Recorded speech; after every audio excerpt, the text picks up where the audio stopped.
સ્વાધ્યાયનો પ્રશ્ન 7.62 ધોરણ 11 રસાયણ વિજ્ઞાન પ્રકરણ 7 સંતુલન. પિરિડિનિયમ હાઇડ્રોક્લોરાઇડના 0.02 મોલર દ્રાવણની pH 3.44 છે. પિરિડિનનો આયનીકરણ અચળાંક ગણો. અહીંયા પિરિડિનિયમ હાઇડ્રોક્લોરાઇડ એ નિર્બળ બેઝ પિરિડિન અને પ્રબળ એસિડ HCl નો ક્ષાર છે. બરોબર. હવે એ દ્રાવણ માટે અથવા તો એ ક્ષારના દ્રાવણ માટે પિરિડિનિયમ હાઇડ્રોક્લોરાઇડ ક્ષારના દ્રાવણની સાંદ્રતા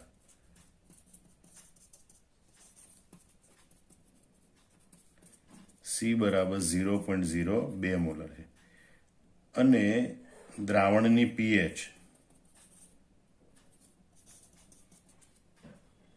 બરાબર 3.44 છે અને આપણે નિર્બળ બેઝ પિરિડિન માટે Kb નું મૂલ્ય આપણે શોધવાનું છે. તો આ ક્ષારની pH નું સૂત્ર, આ બધા પદોને સાંકળતું હોય એવું pH નું સૂત્ર આ પ્રમાણે છે કે ભાઈ pH is equal to 7 minus 1/2 power of Kb નિર્બળ બેઝ છે, power of Kb plus log C. અહીંયા નિર્બળ બેઝ છે પણ એસિડ પ્રબળ છે, એટલે એસિડ પ્રબળ હોવાને કારણે ક્ષાર છે એનું જલી દ્રાવણ એસિડિક હોય, એટલે pH 7 કરતાં કંઈક ઓછી હોય, એટલે 7 minus 1/2 power of Kb plus log C. હવે એમાં pH નું મૂલ્ય 3.44 આપેલું છે. 3.44 is equal to 7 minus 1/2 power of Kb plus log C. મૂળ સાંદ્રતા આપેલી છે 0.02. હવે 7 ને આપણે આ બાજુ લઈએ સાદુરૂપ આપવા માટે, તો 3.44 minus 7 is equal two minus 1/2 power of Kb બરોબર પ્લસ log C, એટલે કે log 0.02. તો 0.02 નો log આવે માઇનસ 1.7 બરોબર. હવે 3.44 માઇનસ 7 એટલે માઇનસ 3.56. હવે આ બે છેદમાં છે, અહીંયા ગુણાકારમાં આવશે બરોબર, ઇઝ ઇક્વલ ટુ, અને માઇનસ જાય અહીંયા તો માઇનસ પાવર Kb બરોબર, અને માઇનસ માઇનસ પ્લસ 1.7. માટે આ બંનેનો ગુણાકાર થાય minus 7.12 is equal two minus power of Kb plus 1.7. 1.7 ના બદલી તો minus 7.12 minus 1.7 is equal two minus power of Kb. બધી બાજુથી માઇનસ કાઢી નાખીએ તો 7.12 plus 1.7 is equal two power of Kb, અને માટે power of Kb is equal two 8.82. એટલે પાવર ઓફ Kb નું મૂલ્ય આપણને મળ્યું 8.82. પણ આપણે તો આયનીકરણ અચળાંક Kb નું મૂલ્ય ગણવાનું છે. તો આગળ હવે ગણતરી કરીએ. Minus log Kb, power of Kb એટલે minus log Kb is equal two 8.82. Minus પેલી બાર લઈ જઈએ અને log પેલી બાર લઈ જઈએ, માટે Kb is equal two anti log minus 8.82 બરોબર is equal two anti log 9.18. હવે આ ગણતરી કેવી રીતે આવે આપણે જોઈએ. માઇનસ 8.82 એ હકીકતમાં માઇનસ 8 પૂર્ણાંક સંખ્યા પ્લસ માઇનસ 0.82 આ બેનો સરવાળો. તો માઇનસ ઋણ સંખ્યા છે એનો એન્ટીલોગ જોઈ શકાય નહીં, તો એને ધન સંખ્યામાં ફેરવવી પડે. આ પદ ઘાતાંક તરીકે જતું રહે. તો આની અંદર આપણે એક બાદ કરીને આમાં એક ઉમેરીએ એટલે -8 -1, આમાં એક બાદ કર્યું તો 1 - 0.82, -8 -1 એટલે -9, પ્લસ 1 - 0.82 એટલે 0.18, 0.18. હવે આ એક ઋણ સંખ્યા છે અને એક ધન સંખ્યા છે, એ બંનેને જોડે લખવી હોય તો આ ઋણ સંખ્યા દર્શાવવા માટે 12 9 લખવાના, ધન સંખ્યા માટે 0.18. 12 9.18 એમ દર્શાવે છે કે દશાંશ ચિહ્ન પહેલા જે પદ છે ઋણ પદ છે, -9 છે, પણ દશાંશ ચિહ્ન પછીનું પદ છે એ ધન છે. અહીંયા જે માઇનસ આગળ લખેલું છે એનો મતલબ એમ થાય કે દશાંશ ચિહ્ન પહેલા પણ માઇનસ છે, દશાંશ ચિહ્ન પછી પણ માઇનસ છે. આ 8 પણ માઇનસ છે, આ 0.82 પણ માઇનસ છે. માઇનસ ચિહ્ન આગળ છે એનો મતલબ દશાંશ ચિહ્ન પહેલાની સંખ્યા, દશાંશ ચિહ્ન પછીની સંખ્યા બંને ઋણ છે. પણ આ માઇનસ ચિહ્ન ઉપર લખેલું છે અહીંયા પૂર્ણાંક સંખ્યાની ઉપર, તો એનો મતલબ કે દશાંશ ચિહ્ન પહેલાની સંખ્યા માત્ર માઇનસ છે, દશાંશ ચિહ્ન પછીની સંખ્યા પ્લસ છે. બરોબર? એટલે આ -8.82 એમાંથી આવી રીતે 12 9.18 લખાય. બરાબર? આમાં એક માઇનસ કરવાનો અને આને 1.00 માંથી 0.82 બાદ કરવાના. અહીંયા -1 કરો, -8 -1 એટલે -9 એટલે 12 9, અને આ +1 - 0.82 એટલે 0.18. આવી રીતે લખાય. હવે આ જે 12 9 છે એ 10ની ઘાતાંકમાં જશે અને 0.18 છે એનો એન્ટીલોગ જોવાનો. બરોબર? એટલે ગુણ્યા 10ની -9 ફિક્સ અને 0.18 એન્ટીલોગ હોય એ અહીંયા લખવાનો. હવે 0.18 એન્ટીલોગ કેવી રીતે આવે? તો કેલ્ક્યુલેટરમાં 0.18 લખવાનું, ભાગ્યા 3558 +1 અને પછી ગુણ્યા =13 વખત. એમ કરવાથી આપણને 0.18 એન્ટીલોગ મળે. જેમ કે આપણે લખીએ 0.18, પછી લખવાનું ભાગ્યા 3558 +1 અને પછી ગુણ્યા =13 વખત. 1 2 3 4 5 6 7 8 9 10 11 12 13. તો 1.13 એટલે કે 1.51. આમ કેબીનું મૂલ્ય આપણને પ્રાપ્ત થાય છે 1.51 ગુણ્યા 10ની -9. બરોબર? એટલે કે આયનીકરણ અચળાંક પેરિડીન માટે 1.51 ગુણ્યા 10ની -9 પ્રાપ્ત થાય છે. સ્વાધ્યાયનો પ્રશ્ન 7.63. નીચેના ક્ષારોનું દ્રાવણ તટસ્થ, એસિડિક કે બેઝિક હશે તેનું પ્રાકથન કરો. તો આ બધા ક્ષાર છે એ પૈકી ધન આયન સાથે જરૂરી સંખ્યામાં OH- જોડવાથી બેઝ અને ઋણ આયન સાથે જરૂરી સંખ્યાના H+ જોડવાથી એસિડ પ્રાપ્ત થાય. એટલે કે કયા પ્રકારના બેઝ અને કયા પ્રકારના એસિડમાંથી બન્યો છે એ ક્ષાર આપણને માલુમ પડે. પહેલું આપણે લઈએ NaCl. બરોબર? એનું ધન આયન, Na+, એનો બેઝ એટલે NaOH. ઋણ આયન Cl-, એનો એસિડ એટલે HCl. NOH એ પ્રબળ બેઝ છે, HCl એ પ્રબળ એસિડ છે. પ્રબળ બેઝ અને પ્રબળ એસિડનો ક્ષાર, બરોબર, એ તટસ્થ દ્રાવણ બનાવે. એટલે NaClનું જલી દ્રાવણ તટસ્થ હશે. એવી રીતે આપણે બીજો ક્ષાર લઈએ KBr. ધન આયન K+, ઋણ આયન Br-. K+ એ KOH બેઝમાંથી આવે, Br- એ HBr એસિડમાંથી આવે. KOH એ પ્રબળ બેઝ છે HBr એ પ્રબળ એસિડ છે અને માટે KBr નું જલી દ્રાવણ તટસ્થ હશે, બરાબર, કારણ કે પ્રબળ એસિડ પ્રબળ બેઝનો ક્ષાર એનું જલી દ્રાવણ તટસ્થ હોય છે. ત્રીજું આપણે જોઈએ NaCN. એમાં Na પ્લસ અને Cn માઇનસ, Na પ્લસ ધન આયન, Cn માઇનસ ઋણ આયન. Na પ્લસ ધન આયન એ NaOH બેઝમાંથી આવે, Cn માઇનસ ઋણ આયન એ HCN હાઇડ્રોજન સાયનાઇડ, બરાબર, એસિડમાંથી આવે. NaOH એ પ્રબળ બેઝ છે અને HCN એ નિર્બળ એસિડ છે. આમ NaCl એ પ્રબળ બેઝ અને નિર્બળ એસિડનો ક્ષાર છે.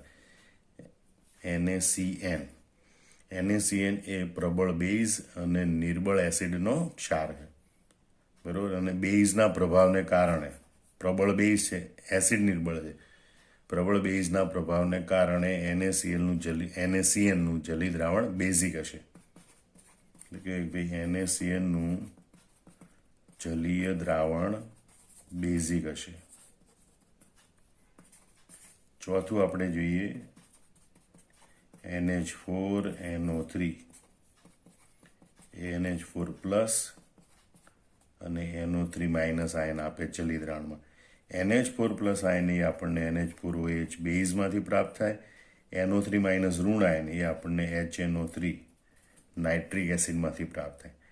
NH4OH એ નિર્બળ બેઝ છે, HNO3 એ પ્રબળ એસિડ છે, બરોબર. આમ NH4NO3 નું જલી દ્રાવણ પ્રબળ એસિડના પ્રભાવને લીધે એસિડિક હશે. આમ આપણને કયો એસિડ એ પ્રબળ છે, કયો બેઝ પ્રબળ છે, કયો એસિડ નિર્બળ છે, કયો બેઝ નિર્બળ છે, એ આપણને યાદ હોવું જોઈએ. તો એના આધારે આપણે આ ક્ષારનો પ્રકાર નક્કી કરી શકીએ.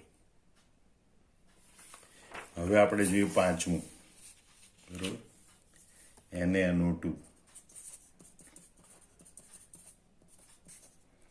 એ Na પ્લસ ધન આયન અને NO2 માઇનસ ઋણ આયનનું બનેલું છે. Na પ્લસ ધન આયન એ NaOH બેઝમાંથી આવે, NO2 માઇનસ ઋણ આયન એ HNO2 એસિડમાંથી આવે. NaOH સોડિયમ હાઇડ્રોક્સાઇડ એ પ્રબળ બેઝ છે, HNO2 નાઇટ્રસ એસિડ એ નિર્બળ એસિડ છે. આમ NaNO2 એ પ્રબળ બેઝ અને નિર્બળ એસિડનો ક્ષાર છે. બેઝ પ્રબળ છે તો બેઝના પ્રબળતાના પ્રભાવ હેઠળ NaNO2 નું જલી દ્રાવણ બેઝિક હશે. NaNO2 નું જલી દ્રાવણ બેઝિક હશે.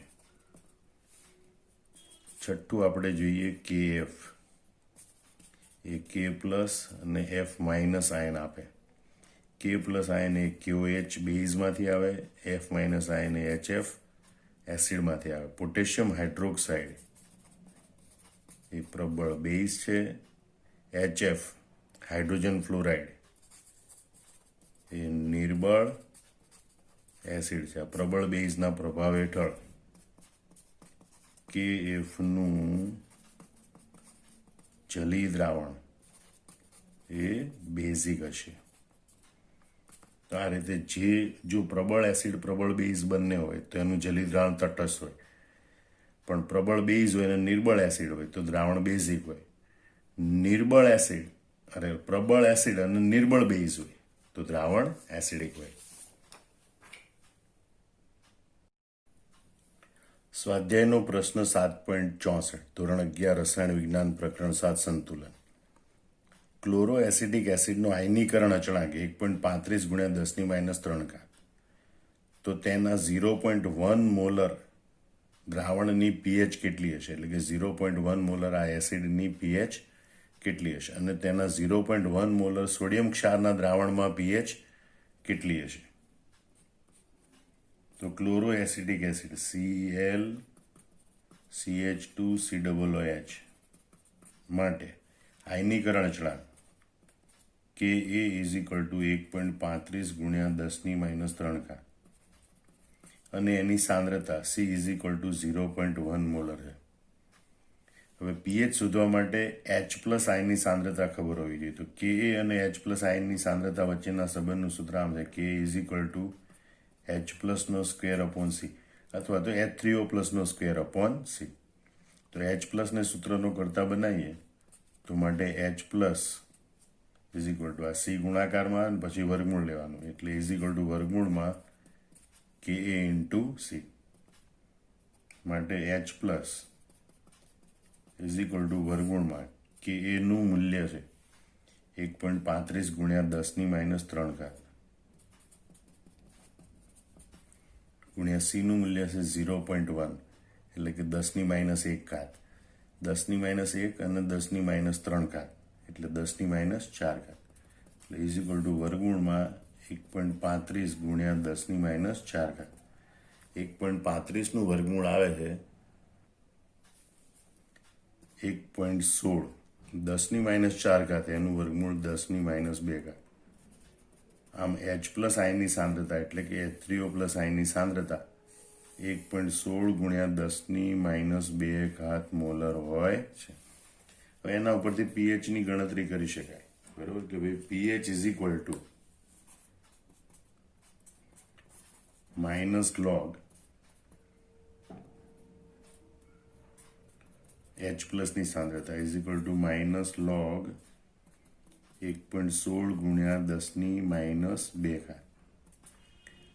-log 10⁻², એનું સાદુરૂપ આવે 2.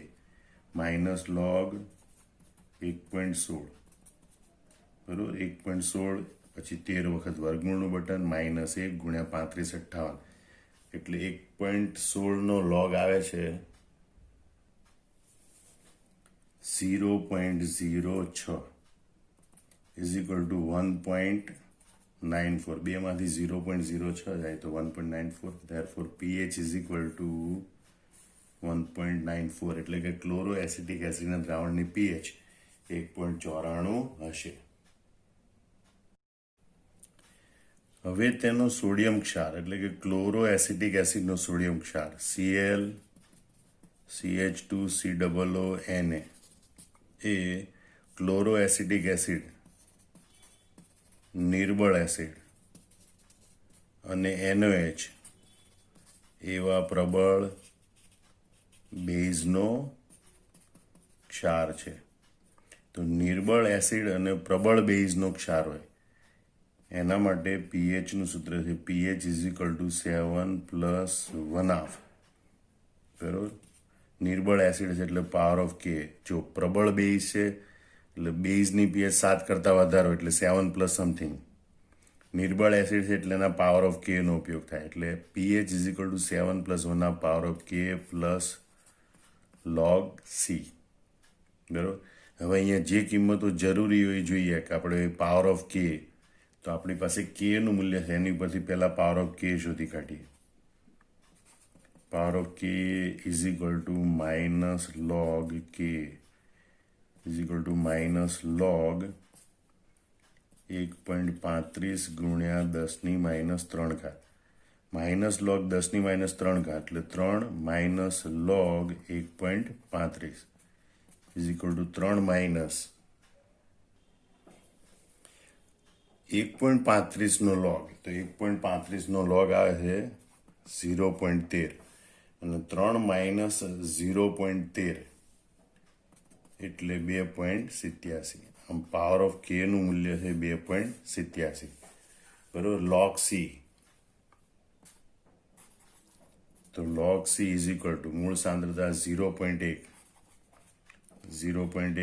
એટલે કે log 10⁻⁴ -1 આગળ આવે log 10નું મૂલ્ય 1 થાય એટલે આનો જવાબ આવે -1 એટલે કે log C નું મૂલ્ય 1 છે. હવે આ બધી કિંમતો આપણે આમાં મૂકીએ બરોબર તો pH is equal to 7 + 1/2 power of કે નું મૂલ્ય છે 2.87 બરોબર પ્લસ log C ની કિંમત છે -1 2.87 - 1 એટલે 1.87 ના અડધા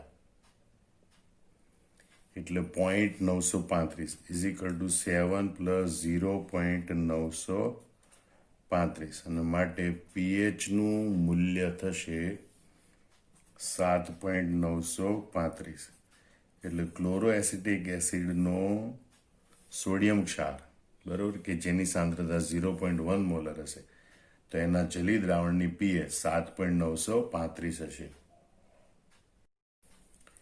સ્વાધ્યાયનો પ્રશ્ન 7.65 ધોરણ 11 રસાયણ વિજ્ઞાન પ્રકરણ 7 સંતુલન. 310 કેલ્વિન તાપમાને પાણીનો આયનીય ગુણાકાર 2.7 ગુણ્યા 10⁻14 છે. તો આ તાપમાને તટસ્થ પાણીના દ્રાવણની પીએચ કેટલી હશે? હવે શુદ્ધ પાણીમાં પાણીનું સ્વઆયનીકરણ થાય એટલે કે H2O plus H2O it gives H3O plus plus OH minus. આ રીતે પાણીના આયનીકરણથી H3O પ્લસ અને OH માઇનસ આયનો ઉત્પન્ન થાય છે. હવે એ બંનેની સાંદ્રતા સરખી હોય કારણ કે ઉત્પન્ન થતા H3O પ્લસ અને OH માઇનસ આયનોની સંખ્યા સરખી હોય એટલે H3O plus is equal two OH minus. હવે પાણીનો આયની ગુણાકાર KW એનું સૂત્ર છે KW is equal two H3O plus OH minus. હવે અહીંયા 310 કેલ્વિન તાપમાને પાણીના આયની ગુણાકાર KWનું મૂલ્ય છે 2.7 ગુણ્યા 10⁻14 માટે 2.7 ગુણ્યા 10⁻14 is equal two H3O plus અને OH માઇનસની સાંદ્રતા સરખી છે એટલે H3O પ્લસનો સ્ક્વેર. બંને બાજુ વર્ગમૂળ લેતા 2.7 ગુણ્યા 10⁻14 is equal two H3O plus બરોબર એનો સ્ક્વેર છે એનું વર્ગમૂળ એટલે H3O પ્લસની સાંદ્રતા. તો 2.7નું વર્ગમૂળ આવે છે 1.643 ગુણ્યા 10⁻14 એનું વર્ગમૂળ 10⁻7 is equal two H3O plus. આમ H3O પ્લસ એટલે કે H પ્લસની સાંદ્રતા છે 1.643 ગુણ્યા 10⁻7 મોલર. હવે એના ઉપરથી આપણે પીએચની ગણતરી કરી શકીએ. PH is equal two minus log H3O plus. અહીં H3O પ્લસ કે H પ્લસ લખી શકાય માઇનસ લોગ H3O પ્લસની સાંદ્રતા છે 1.643 ગુણ્યા 10⁻7 માઇનસ લોગ 10⁻7 એનું સાદુરૂપ 7 બરાબર કારણ કે -7 આગળ આવે માઇનસ માઇનસ પ્લસ થાય અને લોગ 10ની કિંમત 1 હોય minus log 1.643 is equal to 7 minus 1.643 નો લોગ એના માટે 1.643 13 વખત વર્ગમૂળ -1 ગુણ્યા 35 58 એમ કરીએ તો લોગ 1.643 નું મૂલ્ય આવે છે 0.22 અને 7 માઇનસ 0.22 એટલે 6.78 એટલે પીએચ ઇઝ ઇક્વલ ટુ 6.78 બરાબર. એટલે 310 કેલ્વિન તાપમાને યાદ રાખજો શુદ્ધ બરાબર અથવા તો કહેવાય તટસ્થ પાણીની પીએચ બરાબર 6.78 કરતા ઓછી પીએચ હોય તો દ્રાવણ એસિડિક હોય 6.78 કરતા વધારે પીએચ હોય તો દ્રાવણ બેઝિક હોય અને પીએચ બરાબર 6.78 હોય બરાબર તો દ્રાવણ તટસ્થ હોય. પણ એ 310 કેલ્વિન તાપમાને આપણે જે લઈએ છીએ પીએચ બરાબર 7 એ 298 કેલ્વિન તાપમાને લઈએ છીએ. સ્વાધ્યાયનો પ્રશ્ન 7.66 નીચેના મિશ્રણમાં પરિણમતા દ્રાવણની પીએચ ગણો. અહીંયા જે 3 મિશ્રણ આપેલા છે એમાં એક બેઝ એક એસિડ એક બેઝ એટલે એસિડ બેઝની તટસ્થીકરણની પ્રક્રિયાની વાત છે. ત્યારે દાખલાને ગણવા માટે આટલા સ્ટેપ ફોલો કરવા પડે. એસિડના મિલીતુલ્ય શોધવાના જેને આપણે NaVa કહીશું જો સાંદ્રતા નોર્માલિટીમાં આપેલી હોય. જો સાંદ્રતા મોલારિટીમાં આપેલી હોય તો NaMaVa, જ્યાં Va એટલે દ્રાવણનું કદ, Ma એટલે એસિડના દ્રાવણની મોલારિટી અને Na એટલે એ એસિડની બેઝિકતા. બીજું સ્ટેપ આપણે બેઝના મિલીતુલ્ય શોધવા પડે, બરાબર, જેને આપણે NbVb કહીશું અથવા small nb mb vb. Normality આપેલી હોય તો બેઝની નોર્માલિટી ગુણ્યા બેઝનું કદ, અને જો મોલારિટી આપી હોય તો બેઝની એસિડિકતા ગુણ્યા બેઝની મોલારિટી ગુણ્યા બેઝનું કદ મિલીમાં. આ કદ હંમેશા મિલી લેવામાં, તો મિલીતુલ્ય આપણને પ્રાપ્ત થશે. અહીં આપણી પાસે 3 શક્યતા રહે કે જો એસિડના મિલીતુલ્ય છે, બરોબર, એને આપણે એક્સ કહીએ, અને બેઝના મિલીતુલ્ય છે એને માનો કે આપણે વાય કહીએ.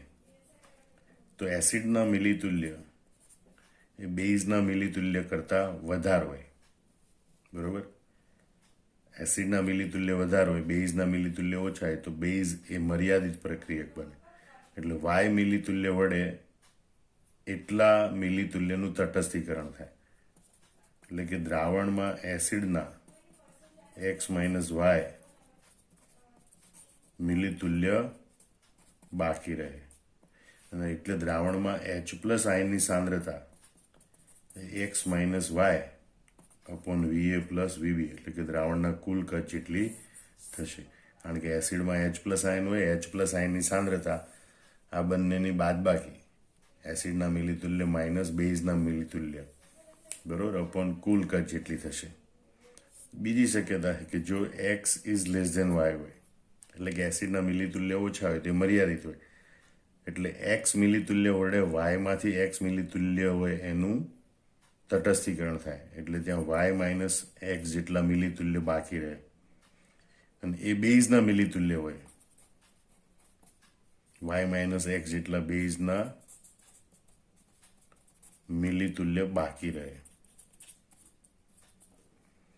તો એ આપણને OH- ની સાંદ્રતા આપે. OH- બરાબર બાકી રહેતા મિલીતુલ્ય બેઝના ભાગ્યા કુલ કદ Va + Vb, બરાબર. આ રીતે H+ અને OH- ની સાંદ્રતા મળે.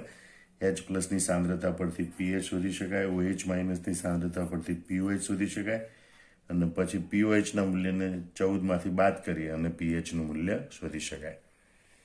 તો આ રીતે આપણે અહીંયા બધામાં મોલારિટી આપેલી છે, એટલે આ સૂત્રનો ઉપયોગ કરી એસિડ બેઝના મિલીતુલ્ય શોધીશું. એની સરખામણી કરી કોના મિલીતુલ્ય બાકી રહે એ જોઈશું. જો એસિડના મિલીતુલ્ય બાકી રહે તો H+ ની સાંદ્રતા મળે, બેઝના મિલીતુલ્ય બાકી રહેતા હોય તો OH- ની સાંદ્રતા મળે.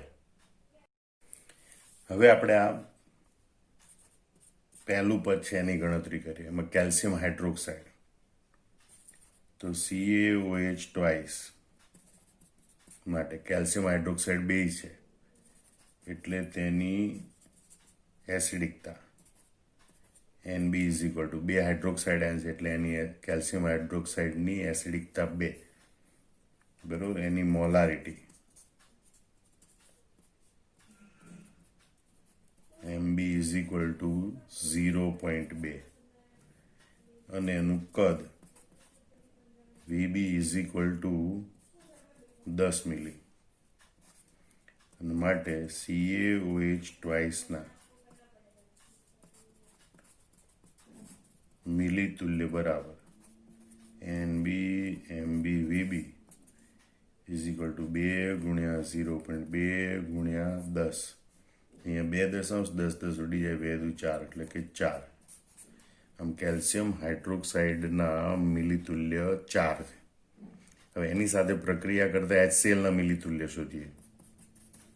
તો HCl માટે એસિડ છે એટલે બેઝિકતા Na = 1, મોલારિટી Mb = 0.1, બરોબર, અને કદ Vb = 25 મિલી. માટે HClના મિલીતુલ્ય બરાબર NaMaVa = 1 × 0.1 × 25. અહીંયા 1/10 છે, બરાબર, એટલે 25/10 એટલે 2.5. આમ HClના મિલીતુલ્ય 2.5 છે. હવે આપણે કમ્પેરિઝન કરીએ તો બેઝના મિલીતુલ્ય NB, MB, VB એ 4 છે અને આ 2.5 છે. એનો મતલબ કે HCl એ મર્યાદિત છે. 2.5 મિલીતુલ્ય HCl વડે કેલ્શિયમ હાઇડ્રોક્સાઇડના 2.5 મિલીતુલ્ય તટસ્થીકરણ પામે. બાકીના કેલ્શિયમ હાઇડ્રોક્સાઇડના મિલીતુલ્ય દ્રાવણમાં બાકી રહે, બરાબર. દ્રાવણમાં બાકી રહેતા CaOH ટ્વાઇસના મિલીતુલ્ય બરાબર 4 માઇનસ 2.5 બરાબર 1.5, બરાબર. હવે કેલ્શિયમ હાઇડ્રોક્સાઇડના મિલીતુલ્ય બાકી રહે એના ઉપરથી આપણને OH માઇનસની સાંદ્રતા ખબર પડે કે OH માઇનસની સાંદ્રતા બરાબર બાકી રહેતા CaOH ટ્વાઇસના મિલીતુલ્ય છેદમાં દ્રાવણનું કુલ કદ એટલે કે Va પ્લસ Vb. બાકી રહેતા મિલીતુલ્ય 1.5 છેદમાં દ્રાવણનું કુલ કદ Va પ્લસ Vb, બરોબર. અહીંયા એ લખવાનું એસિડ માટે છે એટલે તો 25 + 10 એટલે કે 1.5 ભાગ્યા 35, બરોબર, જેનો જવાબ આવે છે 0.0429. આ OH માઇનસની સાંદ્રતા, એની પરથી આપણે POH ની ગણતરી કરી શકીએ. POH is equal two minus log 0.0429 એટલે કે 4.29 ગુણ્યા 10⁻², ઇઝ ઇક્વલ ટુ આ માઇનસ લોગ 10⁻², એનું સાદુરૂપ 2 આવે, માઇનસ લોગ 4.29 અને 4.29 નો લોગ આવે છે 0.63 માટે 2 માઇનસ 0.63 ઇઝ ઇક્વલ ટુ 1.7 એટલે POH નું મૂલ્ય આવે 1.7. હવે એની ઉપરથી pH ના મૂલ્યની ગણતરી થાય. pH is equal two 14 minus POH is equal two 14 minus 1.7 અને માટે pH ઇઝ ઇક્વલ ટુ અહીંયા 2 માઇનસ 0.63 એટલે 1.37 આવે છે, બરાબર. એટલે 14 માઇનસ 1.37 તો pH નું મૂલ્ય 14 માઇનસ 1.37 એટલે જવાબ આવે છે 12.63. આમ જે આ મિશ્રણ બને 10 મિલી.2 મોલર કેલ્શિયમ હાઇડ્રોક્સાઇડ અને 25 મિલી.1 મોલર HCl એ પરિણામી મિશ્રણની pH નું મૂલ્ય 12.63 થશે, બરોબર. એટલે આવા દ્રાવણ માટે પહેલા બેઝ છે એના મિલીતુલ્ય શોધ્યા, એસિડના મિલીતુલ્ય શોધ્યા, એનું તટસ્થીકરણ બાદ એસિડ વધે કે બેઝ વધે, જેના મિલીતુલ્ય વધારે હોય, અધિક પ્રક્રિયક હોય, એ દ્રાવણમાં બાકી રહે. તો બાકી રહેતા કેલ્શિયમ હાઇડ્રોક્સાઇડના મિલીતુલ્ય 1.5 મિલીતુલ્યને કુલ કદ વડે ભાગીએ તો બેઝમાંથી મળતા OH માઇનસની સાંદ્રતા મળે. જો એસિડનું પ્રમાણ વધારે હોય તો H પ્લસની સાંદ્રતા મળે, બરોબર. OH માઇનસની સાંદ્રતા પરથી POH ની ગણતરી કરવાની, એના પરથી આપણે pH ની ગણતરી કરવાની. હવે આપણે બીજો દાખલો જોઈએ. 10 મિલી.1 મોલર H2SO4 પ્લસ 10 મિલી.01 મોલર કેલ્શિયમ હાઇડ્રોક્સાઇડ. તો સૌથી પહેલા આપણે જોઈએ H2SO4 માટે, બરોબર. NB એટલે એસિડ છે એટલે એની બેઝિકતા, Na એસિડ માટે આપણે એ સંજ્ઞા વાપરીશું. તો આ H2SO4 માં 2 H પ્લસ આયન છે, 2 પ્રોટોન આપે માટે આ એસિડની બેઝિકતા Na બરાબર 2. એની મોલર સાંદ્રતા Ma બરાબર બરાબર 0.01. એનું કદ Va ઇઝ ઇક્વલ ટુ 10 મિલી માટે H2SO4 ના મિલીતુલ્ય બરાબર Na into Ma into Va is equal two 2 ગુણ્યા 0.01 ગુણ્યા 10 ઇઝ ઇક્વલ ટુ 0.2 આમ H2SO4 એટલે કે એસિડના મિલીતુલ્ય 0.2. હવે આપણે જોઈએ બેઝ કેલ્શિયમ હાઇડ્રોક્સાઇડ માટે CaOH ટ્વાઇસ માટે બેઝ છે એટલે એની એસિડિકતા NB અહીં 2 OH માઇનસ આયન આપે એટલે આ કેલ્શિયમ હાઇડ્રોક્સાઇડ બેઝની એસિડિકતા NB બરાબર 2, એની મોલારિટી MB બરાબર 0.01 અને એનું કદ VB = 10 મિલી માટે CaOH ટ્વાઇસ ના મિલીતુલ્ય બરાબર NB MB VB = 2 ગુણ્યા 0.01 ગુણ્યા 10. એનો જવાબ આવે છે 0.2.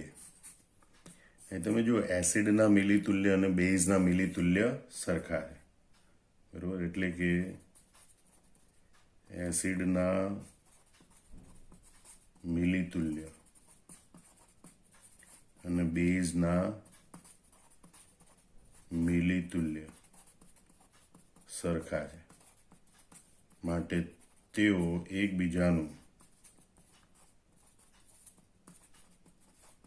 સંપૂર્ણ તટસ્થીકરણ કરે માટે પરિણામી મિશ્રણ એ તટસ્થ દ્રાવણ બને અને તટસ્થ દ્રાવણની pHનું મૂલ્ય 7 હોય બરાબર. માટે આ દ્રાવણની અથવા તો મિશ્રણની pH બરાબર 7.0. આ મિશ્રણની pHનું મૂલ્ય આપણને પ્રાપ્ત થશે 7.0 કારણ કે એસિડના મિલીતુલ્ય એ બેઝના મિલીતુલ્ય જેટલા જ છે એટલે બંને એકબીજાનું સંપૂર્ણ તટસ્થીકરણ કરે એના કારણે પરિણામી મિશ્રણે આપણને તટસ્થ દ્રાવણ મળે અને તટસ્થ દ્રાવણની pHનું મૂલ્ય 7 હોય માટે આ મિશ્રણની pHનું મૂલ્ય 7 થશે. હવે આપણે આ ત્રીજો દાખલો જોઈએ H2SO4 માટે. પહેલા H2SO4 માટે એની બેઝિકતા Na બરાબર, એસિડની બેઝિકતા બરાબર 2 કારણ કે એ 2 પ્રોટોન ધરાવે છે. એની મોલર સાંદ્રતા Ma = 0.1 મોલર અને એનું કદ Va = 10 મિલી માટે H2SO4 ના મિલીતુલ્ય બરાબર Na Ma × Va 2 ગુણ્યા 0.1 ગુણ્યા 10. આ 1 દશાંશ અને 10 જતા રહે એટલે જવાબ આવે 2 એટલે એસિડના મિલીતુલ્ય અહીંયા 2. KOH માટે જે પ્રબળ બેઝ છે KOH માટે એની એસિડિકતા બેઝની એસિડિકતા NB = એક જ OH માઇનસ આયન ધરાવે છે માટે એની એસિડિકતા 1. એની મોલારિટી બરાબર, બેઝની મોલારિટી = 0.1 અને બેઝના દ્રાવણનું કદ VB = 10 મિલી અને માટે KOHના મિલીતુલ્ય બરાબર NB MB VB 1 ગુણ્યા 0.1 ગુણ્યા 10. 1 દશાંશ અને 10 ઉડી જાય એટલે જવાબ આવે 1 બરાબર. એટલે KOHના મિલીતુલ્ય 1 છે, H2SO4ના મિલીતુલ્ય 2. તો KOH એ મર્યાદિત પ્રક્રિયા છે એટલે કે KOHના 1 મિલીતુલ્ય વડે H2SO4ના 1 મિલીતુલ્યનું તટસ્થીકરણ થશે. H2SO4ના 1 મિલીતુલ્ય બાકી રહેશે. આ અધિક પ્રક્રિયક છે, આ મર્યાદિત પ્રક્રિયક છે એટલે આપણે કહીએ કે બાકી રહેતા H2SO4ના મિલીતુલ્ય બરાબર 2 - 1 બરાબર 1. હવે H2SO4 છે એ એસિડ છે માટે એના દ્રાવણમાં H+ની સાંદ્રતા પ્રાપ્ત થાય કે ભાઈ H+ની મોલર સાંદ્રતા બરાબર અથવા H+ની સાંદ્રતા બરાબર બાકી રહેતા H2SO4ના મિલીતુલ્ય ભાગ્યા દ્રાવણનું કુલ કદ એટલે કે VA પ્લસ VB. બાકી રહેતા મિલીતુલ્ય 1 છે છેદમાં દ્રાવણનું કદ VA પ્લસ VB બરાબર 10 પ્લસ 10 ઇઝ ઇક્વલ ટુ 1/20 અને 1/20 નો જવાબ આવે છે 0.05 એટલે કે 5 ગુણ્યા 10⁻² મોલર. બરોબર. હવે આ H+ ની સાંદ્રતા પરથી આપણે pH ની ગણતરી કરી શકીએ. તો pH is equal two minus log H+ is equal two minus log 5 ગુણ્યા 10⁻². માઇનસ log 10⁻² એટલે 2 માઇનસ log 5. log 5 નું મૂલ્ય 0.699 આવે જેને આપણે 0.7 કહી શકીએ ઇઝ ઇક્વલ ટુ 2 માઇનસ 0.7 અને માટે pH ઇઝ ઇક્વલ ટુ 2 માંથી 0.7 જાય તો 1.3. બરોબર. એમ આ મિશ્રણ છે એની pH નું મૂલ્ય 1.3 પ્રાપ્ત થાય છે.